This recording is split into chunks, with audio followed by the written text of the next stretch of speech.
We're grateful as SGA for the opportunity to interact with our leadership team here, and we trust them with time not just of information sharing, but also time to get to know the men and women who serve quietly behind the scenes to help make Cedarville the place it is, the wonderful place we've enjoyed for years. In a moment, we'll open in prayer and have introductions, but I want to just kind of outline the evening for you. The first portion will be devoted to questions that were previously submitted to SGA by students. We received a number of queries, and we'll field as many of those as we can tonight. Some questions will not be asked because we simply don't have enough time, and some questions were duplicate, so we did our best to condense those down into logical categories. Christian and I did review these questions, and we'll do our best to strike a balance between honest, open inquiry and a respectful tone. I think I speak for all the participants here when I say that we want ultimately to see God glorified through this evening and the truth to be proclaimed.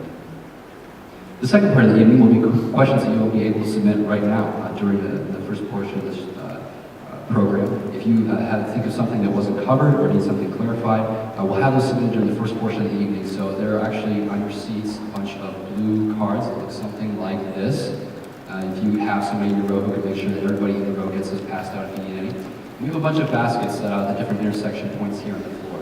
If you would, during the first part of the program, if you have a question, please write it down and put it in that basket. We'll be collecting those about 8:05 and reviewing those questions, and those will be submitted to us, so you'll have the chance to hopefully get something answered if it isn't addressed or something we already have here. I would ask that you use the Jeopardy rule when making your statements, in the sense that you keep it short, clear, and in the form of a question. And of course, please be respectful. Christian and I, and Dr. Grady and our vice presidents are looking forward to this. I think this is an excellent opportunity for honest and open dialogue, and a chance where we can think critically and gain understanding. The last thing I would ask is that you please silence your cell phones so we don't interrupt someone who is speaking. And now, let's introduce my lovely co-host, Christian Figueredo. Thank you very much, Zach. I just want to make two quick emphases before we begin. One is that this is a time that ultimately we want to glorify God with all of our actions, and that, most importantly, maintain seeking Him, but also that we respect each other on both ends, and that this is a time that is constructive by all means. Also, I want to introduce Pastor Rome, as he began to open us up in prayer. Also, as he will introduce and we have President for the night. Before I pray, let me just say I've never heard a Christian introduce as being lovely before. Not thought of in that way, but hey, it's appropriate. Let's pray. Let's pray. Father in heaven, thank you so much for your presence here with us this evening. I thank you for every student who's here. Thank you for each person. I thank you for my colleagues behind me. I pray your blessing upon us here at Cedarville University.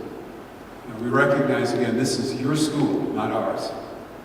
And we want to honor you and glorify you through everything that we do and say. And Father, I pray for this evening. Again, thank you for the privilege of being able to come together like this as a university family and talk about some things that are difficult, some things that are hard. So I pray, Lord, that your Spirit would be sensed in our midst. We would sense your Holy Spirit. And we'd be honoring and pleasing to you. We would, in all that we do and say. And I'll thank you for it. And I pray these things in Jesus' name.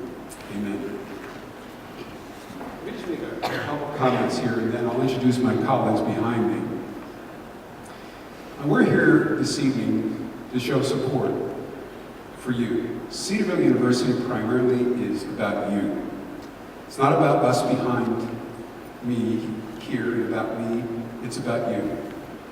If we don't have students like you, we don't have Cedarville University. And you've heard me say, you've heard us say over and over in the past, that we consider Cedarville to be an incredible place, and our students are what primarily make Cedarville incredible. I just did a video for our alumni, and I stated in there that I think, my opinion is that we have the cream of the crop of college and university students here in our country, and from around the world for that matter. There are students here at Cedarville. So we're here for you, to support you, and recognize this is hard. Some of these things are difficult. So we're going to do our best tonight to be honest with you about these things, and just know that we're doing our very best to be able to explain these things to you in ways that we possibly can. We're on the same team. It's not us against you. We're all together in this whole team. So Let me just introduce my colleagues behind me first. Janice Suplee. Janice serves as our Vice President for Enrollment Management and Marketing. She is a Cedarville graduate herself. Next to her is Dr. Tom Corman. He is our Academic Vice President. Has been here now for how many years? 4 years, I can count. 4. And we appreciate Tom very much. Next to him is a man who came to us from Zak Weston, and we forgive him for that. Bill Bingham is our Vice President for Advancement. He's a great guy. We appreciate his ministry in our midst, all things he does. Mr. Chris Sohn is just fairly new with us, came to us from GE. How many years there? 16. 16 years at GE, upper corporate ladder there, and has come to be with us as our Senior Vice President of Finance. And we're thrilled to have him with us. And Alan Geist at the end is our what do you call it, Athletic Director, and has recently joined the administrative team. John Hart, our General Counsel, and I will be here tonight at the funeral, if I understand correctly. Okay, and otherwise he would be here. He's on the administrative council as well. He's our General Counsel, as I've stated, and he and Alan have more recently joined the administrative team. We're glad to have him. And then to my right, last but not least, Dr. John Grady. Dr. Grady has served a number of things here. It is how many years? 7 years now. He's been our Vice President for Enrollment Management and Marketing. He served a time as AVP, and now is our Provost. He has been doing that now for a few years. And you need to understand, this man has a lot of weight on his shoulders, because not only is he functioning as our Provost, but in many ways he's taking over some of the responsibilities in the interim situation as President. Even though Dr. Brown is certainly still by title our President, we still love him, he's still here, as you saw I spoke in chapel today. But he's taken on a number of those responsibilities as well, so he's got a lot of weight on his shoulders. And we love John, we appreciate him very much, and I'm going to let him go ahead and pick up things from here. Thank you, Bob. Hey, I just want to thank you all for being here tonight, and just kind of want to set the tone just in the fact that, we're here to reassure you. And I just want to share from my heart tonight, and wish it was a little more intimate. Thank you for coming forward, but we're going to be talking from our hearts. And I know that even in just recent days, we've faced some challenges, and so we're going to share about those things. There are some things that naturally, when you're sharing these things, as I've been around talking with faculty and staff, you're limited in some respects because some things involve personnel matters, and again, you have to share, you have to be very careful in what you share and be private and be confidential. But again, we're going to try to share as much as we can just to reassure you. And as I said, and think about this team, one of the things you need to know, we feel like we believe we're called to what we do. In fact, just briefly, thinking back about what the Lord has done in my life, it was here, I won't even tell you how many years ago, but it was here in a chapel when the Lord really put on my heart to really be called to Christian higher ed. I was at that time at Big Ten University and the community college, and the Lord really transformed me to really begin to see that He was leading me into Christian higher ed. So that's where I've been now. To be honest, the last few days I was saying, now, Lord, why did you call me here? And but you know what? Here's what I want to share with you. The reason I share that to you is, yes, there's been some hard moments in the last few days, but for some reason I've had this overwhelming sense of peace. And the only way I can describe that, the only way I can account for that, is there are a lot of people praying. And even tonight, I know there were groups praying. Even as I was meeting with faculty and staff late last week, there were people praying. I've been having pastors call in to pray for Cedarville University and its students, presidents of Christian colleges, presidents of seminaries, the list goes on. And so I'm just so thankful for that, and I think that's a big encouragement. And just that we know I have a lot of people uplifting us in prayer as we talk. What I thought I would do just for a few moments is talk just a little more about what Bob was saying, so you kind of know who I am and in terms of what I do. It was 4 years ago that at that time I was asked to become provost, and I know you wonder what that is. And I was the first provost for Cedarville University, and in that, And at that time, the goal was just that I would provide executive leadership for the university to complement Dr. Brown, because the way I'm kind of wired is I love leadership. I love talking about leadership. I love mentoring people and just being involved in discussing leadership. And so the whole thought was I would become the executive leader for campus. So Dr. Brown could then be out spending more time fundraising and meeting with our constituencies, speaking in various settings. And so we feel like we've always had a great relationship. I compliment him. He's able to be out more. I'm running the day-to-day. So really, even in recent times as the president, as he stepped down, nothing really changed for me. I just kept on being who I am and doing what I'm doing. And Dr. Brown and I continue to have a great relationship. And as he and the board, actually, they decided, he agreed that he wanted to step down. And I think you need to know in a president's life, it can get a little weary. And as he makes does so many different things for our students, chapel, visits he's making, calling on different groups, speaking, so it really can be hectic. And so many good things I think have happened through the last decade, and I could reflect about those, but I'll kind of wind it down. But again, I've just gone on doing what I'm doing, and will continue to do that. And one of our biggest challenges right now, and then we can talk more about this maybe as you might have questions, but we've started this search for the next president. And that is something that is so important to a community. And so some of you may have interacted with Dr. Jim Barnes, who was with us last week, as he began to meet with various groups like students, faculty, staff, alumni, our board, again, to begin to formulate a profile for the next president. So it is going to be very important, and we'll be talking more about this, but it'll be very important, especially this year, that we continue to uplift that search. We know God knows who he is calling, but we really have to be in prayer to discern who that is. So maybe that's enough on what I do and just that, the fact about the search. I'm going to turn it back over to Zach. We're going to go ahead and jump into the segment of questions. These are segmented by category, so these will address specific issues. In the interest of trying to get as many approach to program reviews, because again, one of the things we're known for are rigorous and quality programs.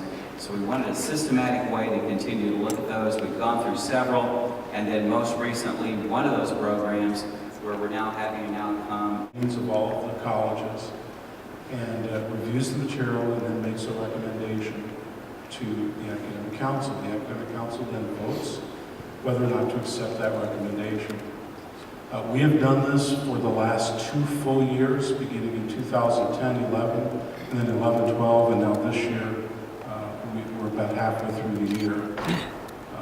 When we get to a point of saying, no, we don't think a program should be continued, we then pass that along ultimately to the trustees. It's the trustees who make the decision whether or not to conclude a program. The trustees are also the body that determines the final authority in determining whether we start a program.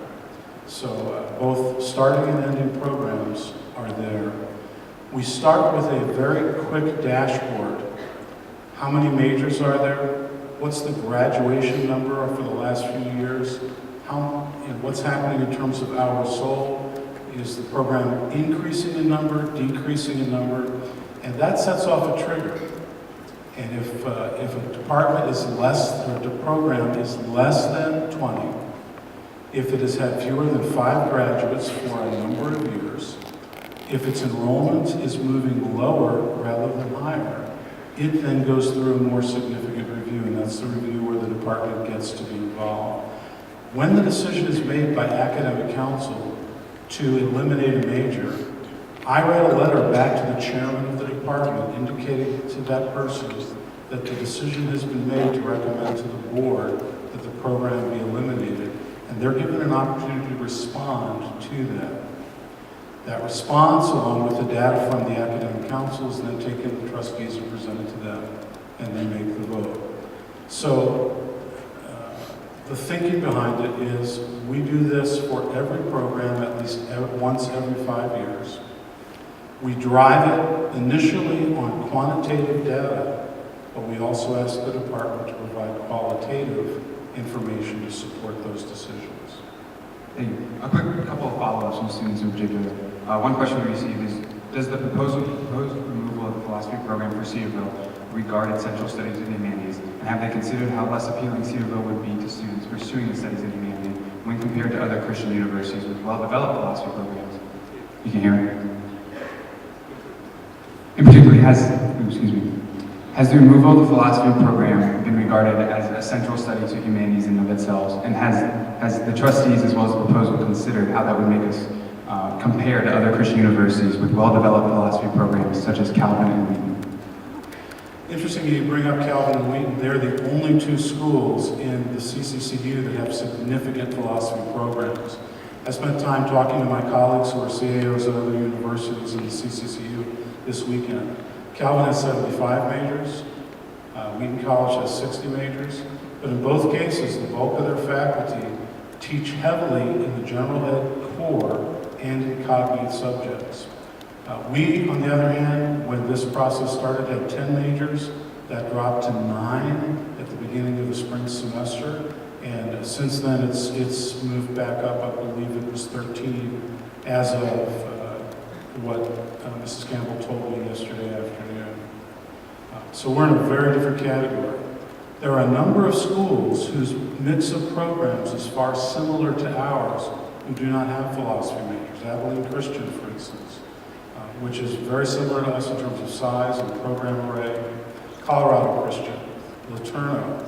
Here are schools that have kind of the same mix as we do, vis-a-vis Calvin or Wheaton, who consider themselves pure liberal arts colleges. We have a continuation. We're not asking that the minor be removed. We are asking that the department concentrate on that. Right now, the only thing you need to be a philosophy major here, or minor here, is to take 15 courses with no progression, no systematization. We want them to work on that and make sure there's a good logical program for a philosophy minor instead of just whatever 15 courses a student wants. When students talk about their philosophy experience, more often than not, we see that they're talking about the making of the modern mind and our introduction to philosophy course. We're not abandoning those, we're actually increasing our making of the modern mind. We have 40 slots for our honors program right now. Next fall we'll have 80. So we're doubling the number of students that can be involved in that. And intro to philosophy will still continue to be part of a means of accomplishing our humanities requirement. It's interesting that as a student body, we're not seeing tremendous interest in philosophy here at Cedarville. When we talk about our intro to philosophy courses, we offer 3 courses a year with a cap of about 40 students per class, and we're averaging 17 or fewer students per class. So as a humanities elective, students are not choosing introduction to philosophy in the numbers that we have allotted for them. They also have the option of taking ethics, they also have the option of taking logic, they can take music appreciation, they can take all sorts of things to fulfill that humanities elective. And right now, our students are picking the wide variety of courses rather than zeroing in on introduction to philosophy. You mentioned the specific numbers and criteria. Several students were interested in the specific financial aspect of what were the financial numbers and how did they play into this decision being put up for review. We don't really talk about it in terms of absolute financial dollars because it's not a we will save money if we don't do this. It's the ability to reallocate resources to where it will maximize the benefit for the largest number of students. Right now, if we talk about what we allocate for philosophy, we're talking about a relatively small amount of students benefiting from that versus, say, some of our other majors, where if we reallocate the resources, we can have quadruple or even 6 times the number of students benefit from the programs that we're offering. And then lastly on this section, Is the possible review of philosophy major being removed at all indicate a move away from the liberal arts mentality of Cedarville University? Absolutely not. This past year, we introduced a brand new major called the liberal arts major. It is designed to provide our high-end liberal arts students with the same level that we provide our STEM students through some of the programs we offer there, our pre-med, our pharmacy program, and so forth.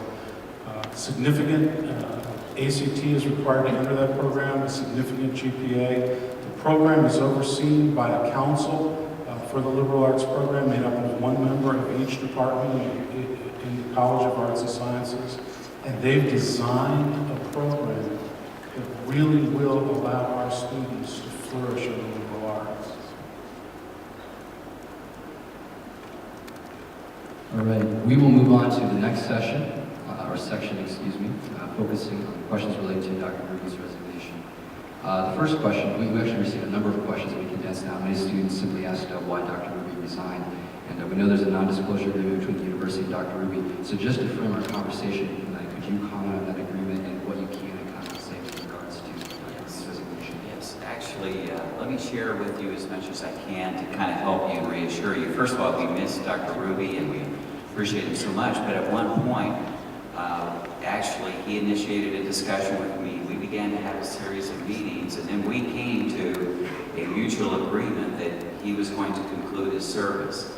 So during that time, of course, as I reflect back, maybe not the best timing, because I know it affects all of us, but yet, as we proceeded through that, and I look back, God is not surprised by any of this, but actually, as we worked through that, we ended up coming to a mutual agreement that he was going to conclude his service, and so that's exactly what happened. Is there any way you can confirm that it was not like a personal or moral failure on Dr. Ruby's part? Exactly. I can say for sure it had nothing to do with any moral issues, nothing like that. There are good reasons, and anytime you go through that, it's kind of like also with a performance evaluation, which we have centralized performance evaluations for all of us here at Cedarville University. When you work through those, you understand as a leader very much, or as a supervisor very much, people's strengths, areas they're working on. So yes, there were good reasons, and but again, I can't go over those. You described Dr. Ruby in your email statement as a man of, quote, Christ-like character and commitment to the good of Cedarville University. This being the case, why was a non-disclosure agreement necessary? There's nothing to hide. It seems you're curious if this is common practice for departing employees. Let me share with you, since I've been at several Christ-centered universities, that this is a common practice, it's a common agreement, and when you're involved in those kinds of things, and you do come to some agreements, there's maybe many good things we did for Dr. Ruby as he's making that transition. Well, those are private things, and those are things that him and I agreed we would keep private. And of course, when you're in one of these things, I have someone ask me, well, why did he leave so abruptly? And, and even thinking through that, one of the things you have to think about is immediately when you're in this situation, and some of you will be in leadership roles, you already are, and you'll be in those employment supervisor roles at some point. But the first thing that's going through your mind, anytime somebody's making a transition, is you're praying for them that God has that next chapter be much better. And so you're really trying to think and helping that person make an emotional thought process to be thinking about that next position. So as a part of those kinds of things, you do everything to give them references. We know, for instance, that Dr. Ruby is highly regarded amongst the CCCU, which is the Council for Christian Colleges and Universities. There are currently top openings that he might be qualified for. So again, even in that particular case, you might not think this way, but when you're working through these transitions, what's going through your heart and mind is that you're trying to pray that that next chapter would even be better. So that's why it is so important that we continue to uplift the family, uplift Dr. Ruby. We still care and love him. But again, when you're going through these, yes, again, there's good reasons, but again, we agree that we would not share those. Another one here is, you mentioned the abrupt timetable that we had for Dr. Ruby. Was there a particular reason why the university, much in the same way as we had with Chuck's recognition, that there was no particular recognition in the same way of the administration towards Dr. Ruby due to his resignation? As you can imagine, because it's rather quick, again, we've talked in student life and we've talked about other ways we can celebrate. I know they had individual plans for dinners, for ways, and we really appreciate the way students responded and the things they were doing for Dr. Ruby on his last day and prior to that. So I know some of the... Is there Yes. plans to continue those? Yes, and one of the things I quickly tried to reassure everyone in student life when we met, because that's a very hard thing. I mean, Dr. Ruby had been here for quite some time, and he was their leader, so as we were trying to reassure them, I was an advocate for those things that were important to him. And those were things like critical concerns or diversity. Remember, my whole career started in student life, so I have a great affinity. You know, I happened to be over 2 residence halls at a Big Ten university, then became a director of student services. So I have an affinity, but even more particular, as we look at what student life has been doing here, it is extremely important that we continue to not only do those things, but take them to the next level. And one of the things that we talk through, sorry to give a long-winded answer here, but one of the things we talk through is student life, and I have talked through with Kirsten Gibbs, and she has graciously accepted to be our interim leader for student life. And as we have, her and I have been talking, again, diversity, the Critical Concerns Conference, and I can talk more, if you'd like, in particular about those at any point.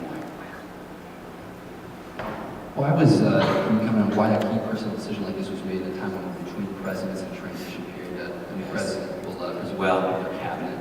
Yes, first of all, I never anticipated that Dr. Brown was going to be stepping down. Now, to be really honest, maybe 1 or 2 months before, again, we have a close working relationship, a very cordial relationship.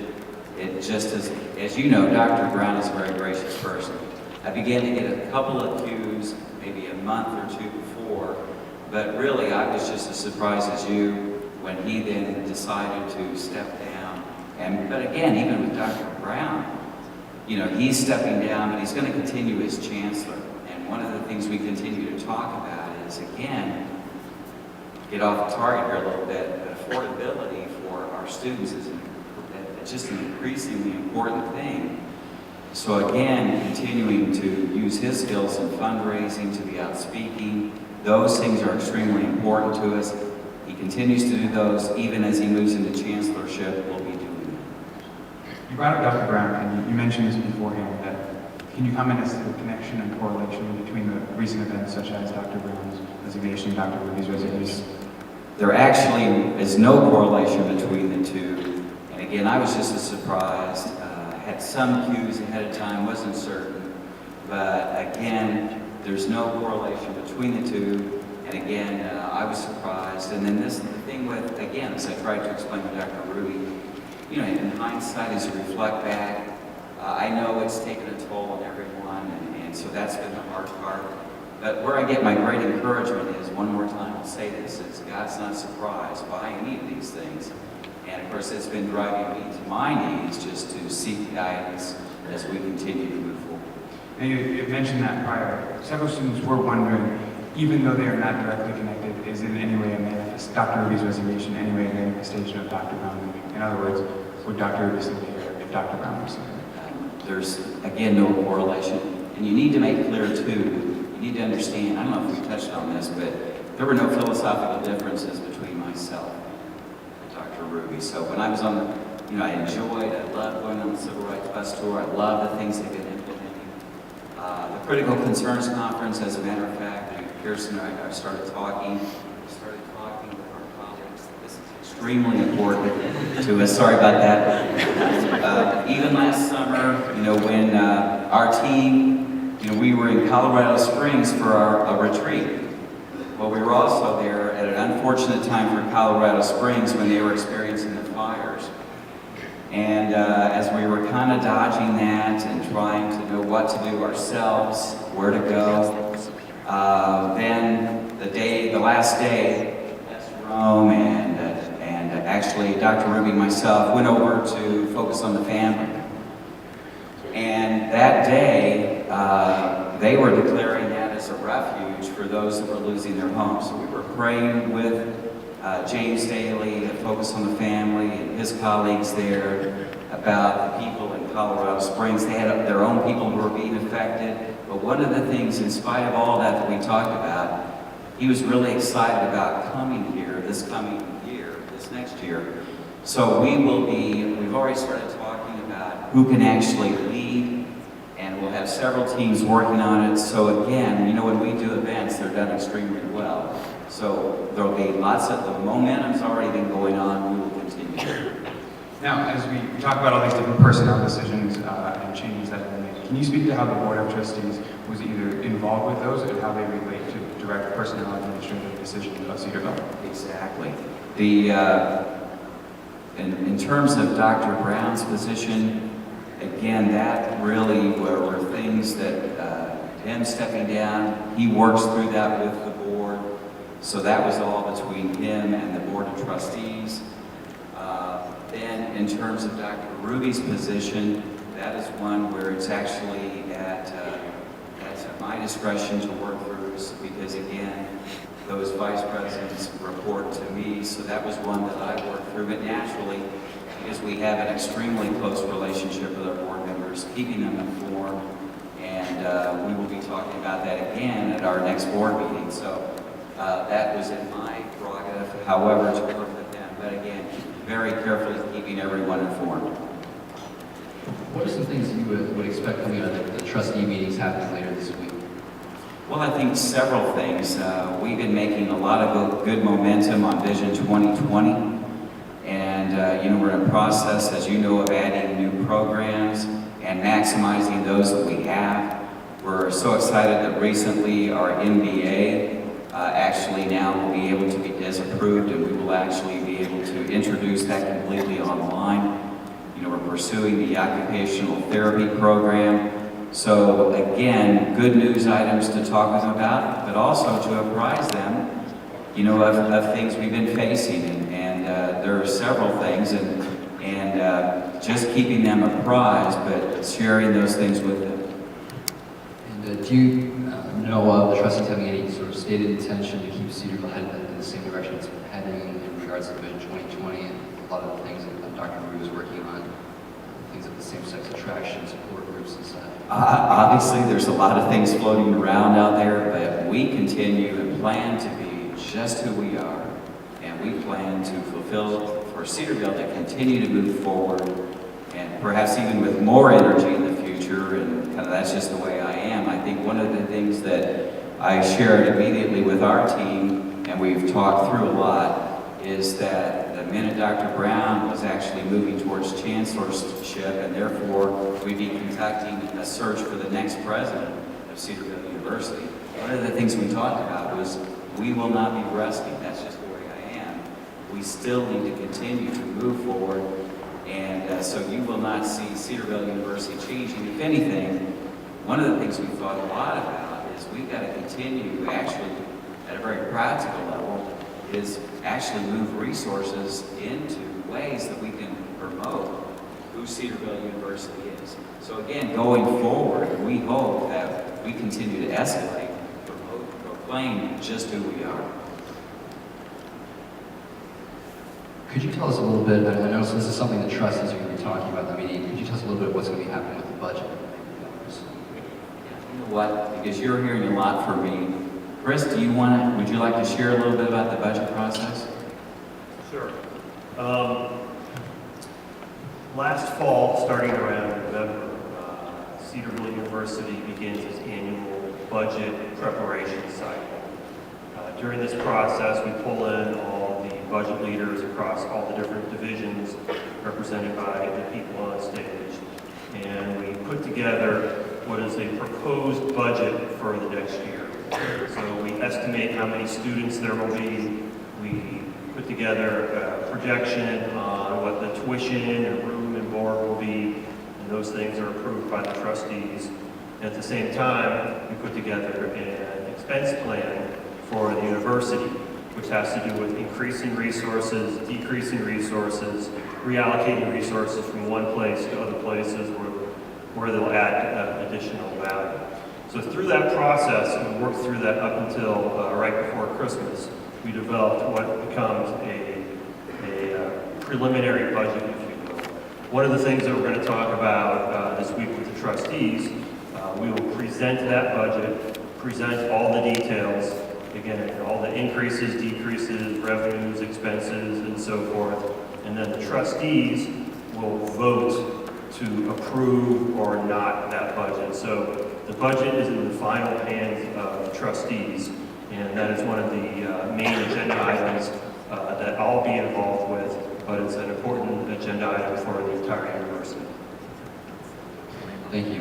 We also had a question about CU's policy on academic freedom, and a couple of those questions were related to, at least to Dr. Paul, so I was wondering if you could comment on that. What is Cedarville's policy towards academic freedom? How would you define that? I don't have the academic freedom policy with me, but it is online.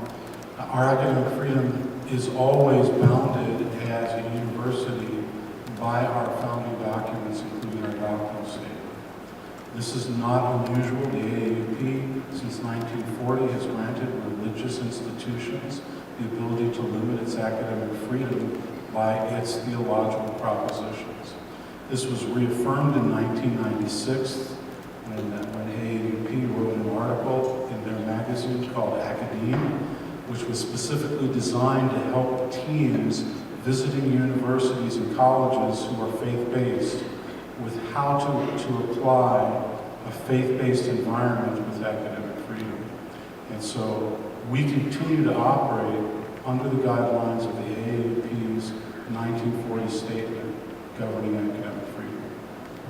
How particularly does that pertain to tenured professors and any change in operation? All tenured professors have the same requirement as all administrators, all staff, all non-tenured faculty, all tenured track faculty. All of us each year are required to sign an agreement that says we concur fully and completely with every article and part of our doctrinal statement. And that's true whether I'm a staff member, my administrative assistant has to do it every year. It's true whether you're a faculty member, it's true whether you're Brian Burns or Dr. Grady, we all have to do it. And it is a condition of employment at Cedarville University. Switching gears a little bit, what are some things we're looking for in our next president? That's obviously another big question. Yeah, I'll speak to that. And again, if somebody else would like to comment, you are very welcome to. But I know early on some thoughts have been that, again, the church constituency is so important to us that the thought about a president who can be out speaking in the churches, speaking with various various groups, alumni groups, but also then, as we shared, and maybe Bill Baker might want to share some things, fundraising is extremely important, and our Vice President for Advancement works closely with our President. And maybe, would you like to share anything just about I would just add to that there were a lot of alums who were students when Dr. Dixon was president. They loved Dr. Brown and have gotten to know him as president. And so there'll be a lot of our alums who were students when Dr. Brown was president, and now have an opportunity to get to know him, the new president. And my hope is that will continue. So I think one of the keys for me in my area is that new president can connect with our alumni base, which you'll be someday. And we'll also be able to connect with all those generations of alums that we have dating back. Now, we have some alums from the late 1930s. So that's a key component for me in terms of that role of the next president, is to be interacting with students on campus, but also to our external constituencies as well.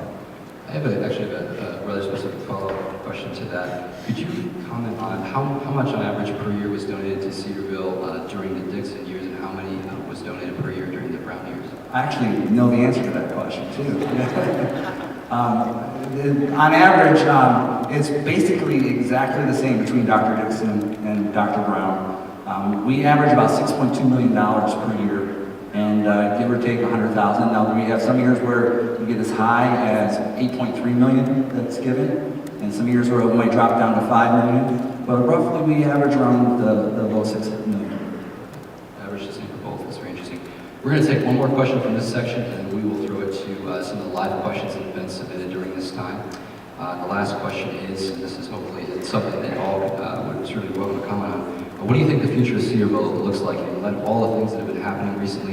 What kind of changes can students expect, and what kind of changes should students not expect or be looking for? Janice, want to share anything? Or? I mean, I'm not trying to put you on the spot, but I'm not sure that students will really notice any significant changes, but there are some really exciting things on the horizon. Like from our area, we're very excited about recruiting for new programs for adults and graduate students, and so that's really exciting. I think that really enhances the quality of every one of us who has a Cedarville University degree when we're offering a Doctor of Pharmacy and an MBA and an MD and an MSN. All of those increase the quality of each one of our degrees. So that's something I'm very excited about being a part of. Oh, we've got some exciting things going in China. In fact, right now we have 5 faculty and Jeff Reed from the Career Services Office who are in China right now. We have a couple of students who are with us this year from China. And in addition to our efforts to recruit students, which is really exciting to see how God is opening doors, and we met Pastor Wu in chapel last Monday, there's also some opportunities that are developing for business partnerships that are going to benefit you in terms of potential career opportunities, internships. So we're very excited about how God is opening doors in China. if I could just add, I really believe the future for Cedarville University is bright. And again, I just think one of the things that really inspires me when I get the opportunity to be out in whether it's the church or corporations and seeing our current graduates and just seeing their competency, but more important, the light that they share and who they are and the influence they have for Christ. And so I just think the future is bright, but I do believe, we need more Cedarville graduates out there influencing for Christ, having the opportunity through their competency, the relationships they develop, then to share the gospel. So again, I just think the need is huge, and I do think the future is bright. Janice was sharing about some of the programs. We're constantly doing new things, new initiatives, again, just to sustain Cedarville University for the long time and for future generations. We're going to go ahead and turn to some live questions that we've had you submitted to us in the last few moments. Several of these in particular revolve around the philosophy major that I want to ask. The first one is, what will the philosophy major look like for a freshman who is currently in the program? Because of our accreditor Higher Learning Commission, we are required for each of our programs to maintain what's called a teach-out plan. Once we accept a student, we're obligated to provide the entire program that they came in under. So if you're a philosophy major, you will be able to graduate from Cedarville University with a philosophy major degree. That's our commitment. That comes through our catalog. It comes through our obligations to our accreditor. A couple follow-ups to that. You had mentioned before the review process and how they had the opportunity to respond on behalf of the program. When were they notified for this, and how long was the total process, and what did their, As I said, the process begins in May previous year. So for this term, it started in May of 12.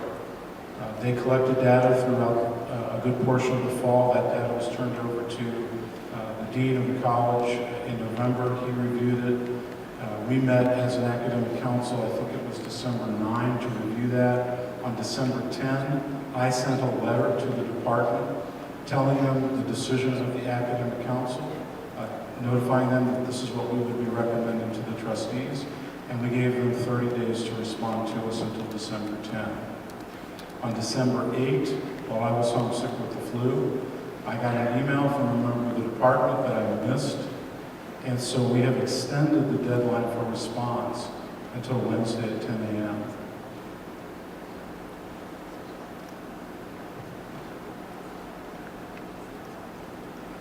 Where is the university headed with regards to its future vision? That was a question submitted. Is there some sort of comment on, is there going to be a commitment to the same sorts of things we saw with Dr. Ruby and Dr. Brown, for example? Yes, I think that, again, we're just continuing to build on what's been developed in the past. In fact, it's just very unusual that in 60 years you only have 3 presidents. And that's just amazing. But the one thing that I want to continue to give credit to is all those who have come before us, because Cedarville has a unique place. I mean, if you think of the unique mix of programs we have, liberal arts and professional programs, and then if you look at our Christian Ministries division as an example, and everything that's emanating from them that really makes us unique, because one of the things that, having worked at other Christian colleges, and you would know many of those that I've worked at, from a Messiah to an Indiana Wesleyan University to a Trinity International University as an example, coming here and see what we do through our Vice President for Christian Ministries, first of all, is none of the others have a Vice President level position. And they usually maybe have 4 or 5 people that help with that whole area.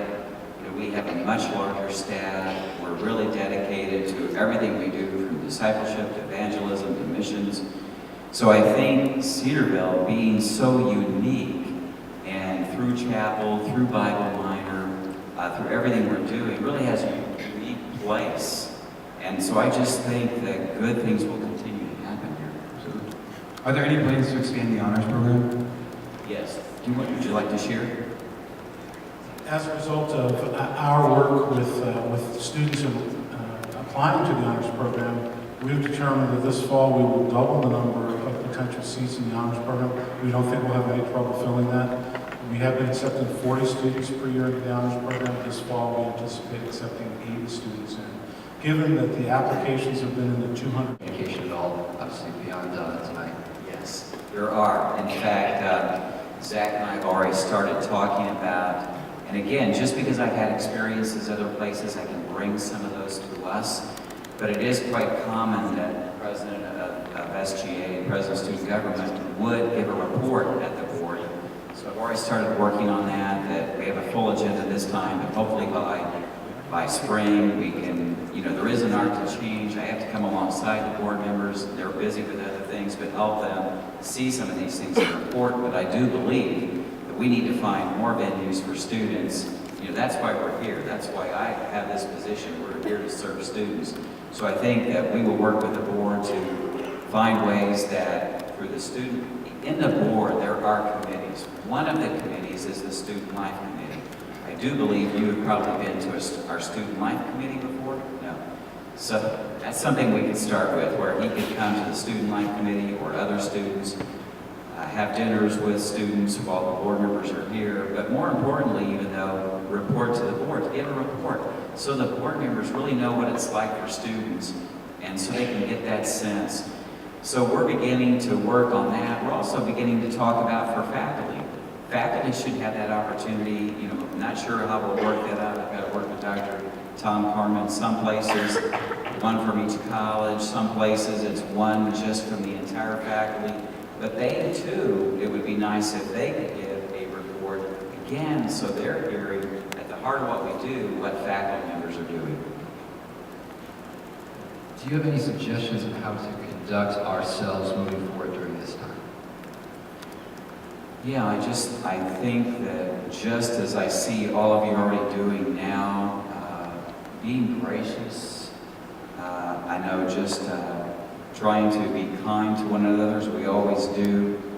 I think it's looking for opportunities to pray. I know I very much appreciate just the fact that I know people are praying for me, because as Pastor Rome alluded to, there's just been a lot of things that sometimes you don't know that we handle. You know, we see, you know, we have a lot of things we deal with. Some things could be hard because, you know, we are people, and there's some times where, I mean, just anything imaginable we might deal with, but you don't oftentimes know about those. And so again, I would welcome prayer, I think, as we go forward. You know, that word transparency comes up a lot. We really are serious. We want to be transparent. I know I had a blog that I put out on truth-telling, and one of the reasons I put in my blog about truth-telling is just because my observation of leaders that sometimes they work in shades of gray, they don't tell everything. I think the hardest struggle, and you just get me the way I am, the struggle I've had has been even in truth-telling, and I've had trusted advisors who have been calling to pray for us to help me with this. When you're even in this particular situation, where you're honoring an agreement, that is telling the truth, and that is truth-telling. But I do think this thing about transparency, we, just like we're doing tonight, we should be able to share with you everything about our budget. We should be able to share with you those things we're doing. We need input. As I told Zach, you know, that's where I get some of my freshest ideas. I'm an idea guy. I love innovation. I love new things. And students seem to have fresh ideas. I know just over in the School of Business, having some of them involved now, and even helping Chris with create new ideas on stewardship or other, you know, because we have people involved in lean. I won't go into the definition. You could explain that a lot better than me. Chris, do you want to add anything while I'm thinking? Because I know you've been engaging students in the School of Business. Anything you want to add? Yeah, one of the first things I did when I came here was to reach out to Lauren, Reno. Us new guys like to kind of stick together and see if there are opportunities that the School of Business could bring, whether for cost savings or revenue generation or what it may be, to give those ideas to the business division. We have one perspective as we see things and as we look at resources and we try to improve the university. And you certainly have a different perspective that I don't have and the people that work for me don't have. So we've reached out to them. A list of ideas of potential savings has come back. We have looked at those. Some of them were viable and some of them were not viable. Many of them were things that we were already doing. So it was nice to see that the kind of feedback from students and some of the faculty was consistent with the direction that we were going. But I certainly welcome, you know, additional suggestions, cost-saving ideas, or efficiency improvement ideas that would come from yourselves or anybody within the university. Kind of changing gears a little bit, we're getting a lot of questions. One of them is, some of the trustees found out about Dr. Ruby's resignation at the same time as the students. Why were they not better informed on such a large issue, considering, as you said before, there were several conversations leading up to the resignation? Yes, of course, carefully. We had to work through the process, work with Dr. Ruby, and actually share with him the entire timeline so he understood perfectly how we were going to inform everyone and when. Because again, I needed to respect him and think through and make sure he thought that was appropriate. So we actually informed the board prior to that day. And so we had a whole timeline worked out with sensitivity to him and those as we needed to report to. So we simply followed that timeline. I know that Janice Lee, who's outstanding in communication, and if you want to add anything, you're welcome, but she actually worked through and helped us, and I would cover that with Dr. Ruby, make sure that we follow that. Now, in understanding the communication plan there, why was that burden of communication placed on the administration instead of allowing Dr. Ruby to make his own thorough address? Understanding that time was short. Well, again, because there's just so many people affected and the board needed to know. So, I mean, again, just working through those groups that needed to be notified. So that's what we were doing. This is a question for Dr. Coyman. Are there any other departments being considered to cut at the interesting meeting? Departments, no. One of the things I think we need to clear up is we do not have a philosophy department at Cedarville University. We never have had a philosophy department at Cedarville University. Since 1993, when we began a philosophy major, it's always been part of the Department of Political and Ministry Studies or one of its predecessors. Are we looking at other programs? Yes. We have already cut 11 programs over the course of the last 2 years. It's not fair to talk about the programs that are under review at this point until the faculty in those programs are notified. And so I would prefer not to do that. But yes. Are those being voted on as well in the trustees meeting? No, not this time. Well, yes, there is one more that the trustees are voting on. I have not heard a single complaint about this, but we are eliminating the BA in physics. And they will vote on it this time. They have already voted on the end of the church music major and the end of the American Studies major, and that was last year, and that took place this fall. They will continue to review what we review, and as we've already indicated, every program will be reviewed at least once every 5 years. lack of your question, can we still expect to get some similar roles every year? Hey, we're gonna work on that, I love this.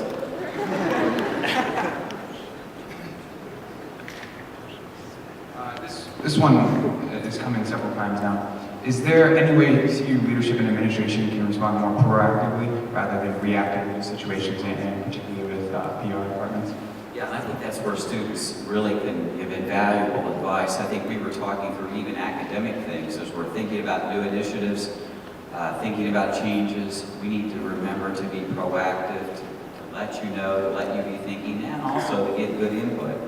And so I think that's one thing that, one of the things about, we are fairly large, we are fairly complex. But one of the things that I keep reminding myself, and I'll talk about this, is we have to be much more deliberate about communication. And so that's one reason why we're here, is we just need to be deliberate, to engage. Technology can get a life of its own, but there's nothing like face-to-face. So we really need to be deliberate and proactive, and we will be making a commitment to do that. Are there any specific venues in mind or possibilities in order to enact that? Getting a little slow right now, I'm a little tired, but no, I can't think of any off the top of my head, except that, for everything we do, we think of what those communication steps will be.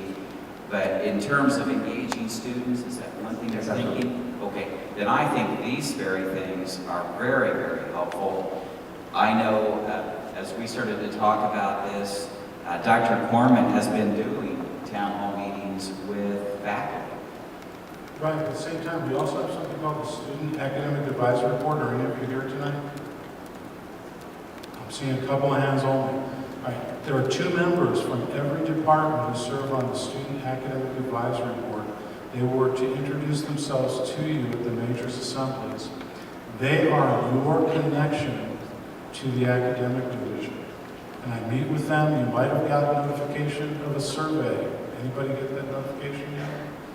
Okay, we're asking you to take all 2 of them. Okay, we're asking you, turn off your computers, turn them back on, it'll come up. We're asking you to take a survey related to the Bible Minor, and I believe you've got a couple of days to do that. This is one of the ways that the Student Academic Advisory Board collects information and then passes that on to me. Another thing I might mention is we were in the... It's going to be voted on by the board at this meeting. And they said, this is great, keep going, we love what you're doing. Then they looked at the Master of Ministry program and they said, we are so excited that you're starting to talk about master's level work in biblical ministry studies. Keep going. We approve this. We're excited.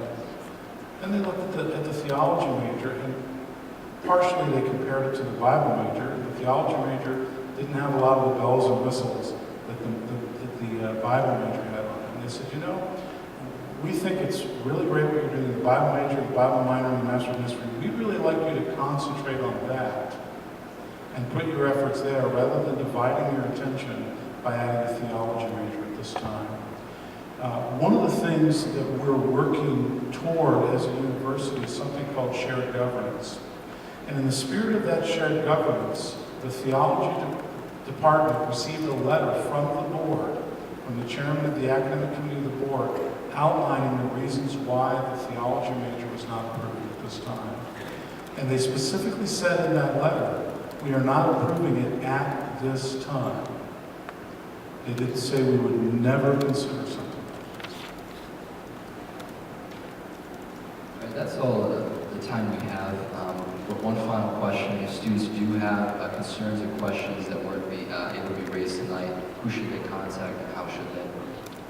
Again, you can contact any of us. If you want to contact me directly, please do so. If you ever want to have coffee at some point after I get beyond the board meetings, I'd be glad to meet you in Renova. But again, one of the things we want to do in the future is for you to have access to each of us, not just me. And so again, you can email me directly. You can contact Angie McIntosh, who works in our office, or you can contact any of us. Okay.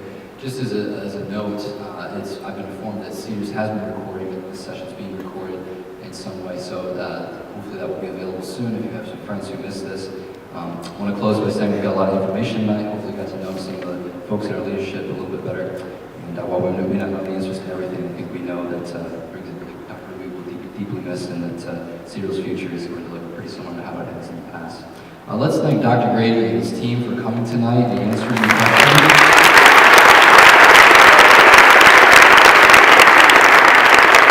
And on behalf of SGA, we